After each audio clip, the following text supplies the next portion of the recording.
One of the most perplexing as well as practical questions of our time is, how much is God in control? When things happen in our life, in our family, in the world, how much is God's part in that? What does the Bible say about God's plan? First, God's plan is eternal.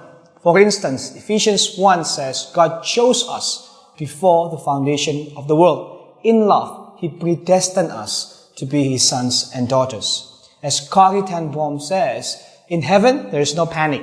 God has no problems, only plans. Secondly, God's plan is an exercise of His divine will.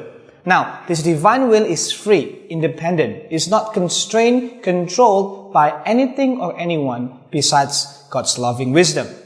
Romans 9 asks, who knows so much that he can give God advice? Who gave God so much that God has to pay him back? That means God is free. He can totally act without anything tying him up. God's plan is exercise of His will. Third, God's plan has one goal, His glory. See, the world is not about us. The world is about God's glory. We are very important to God, but we are not the most important.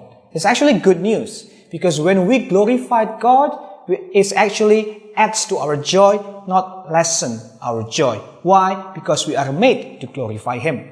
Number 4, God's plan covers all events, all actions committed by His creatures. For instance, about Jesus on the cross, God said not one bone will be broken, and no bones were broken. Such a striking detail gives us comfort that God is really, His control is beyond our imagination. Finally, God's plan will come to pass. As Job says, I know you can do all things. Your purpose cannot be thwarted.